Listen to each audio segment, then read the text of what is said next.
The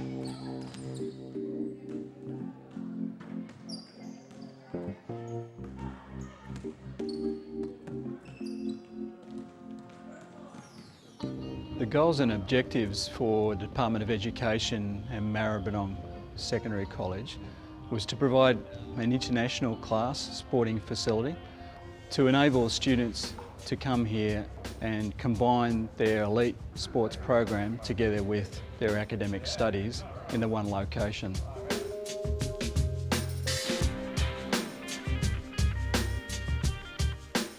The conceptual framework included this element, and they were on board from the start. They loved it because they could see that it was very much promoting everything about sporting excellence, about movement, activity, competition, so they were right on board. Obviously we needed to make it work as far as a project, completion, budget, costs, those kind of things. So that was our challenge, but we made it.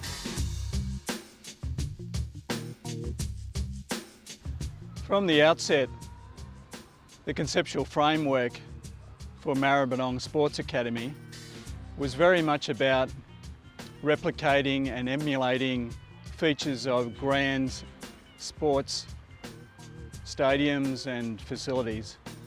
So just this cranked wall is very much about replicating the profile and the shape and the height of a stadium structure.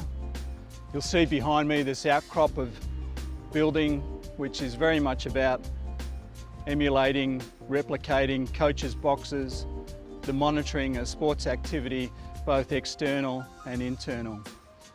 The use of steel was something that worked fantastically well in the versatility, the diversity of colour, and the ability to manipulate the material to form this great facility.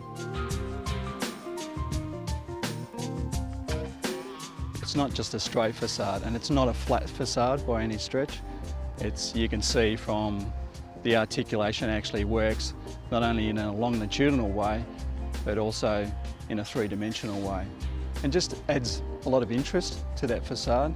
So the combination of colours and that three-dimensional element really give some fantastic interest to that skin. The conceptual framework had the striping in there to begin with, but we just wanted to add that level of interest. So not only do you get the diversity in the striping and the angles, you also get that three-dimensional aspect to it. You can see that different parts of the facade step out and step in, and they relate differently to each other. Just a way of adding a fantastic interest to the entire skin.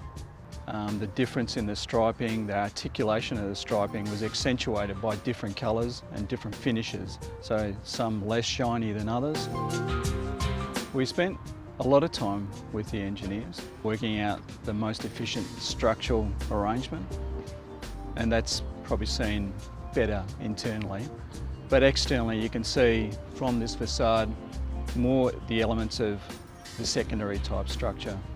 And yeah, it was a challenge to get it to work in that three-dimensional arrangement, but also to ensure that the cladding tucked in was capped and flashed in the appropriate ways, because at the end of the day you need a weatherproof building.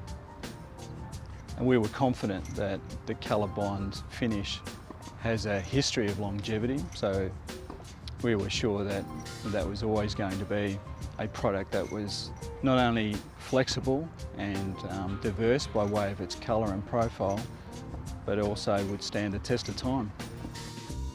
Our brief from the school and the department was to provide an innovative, iconic and inspirational sports facility. And I think we've ticked all of those boxes.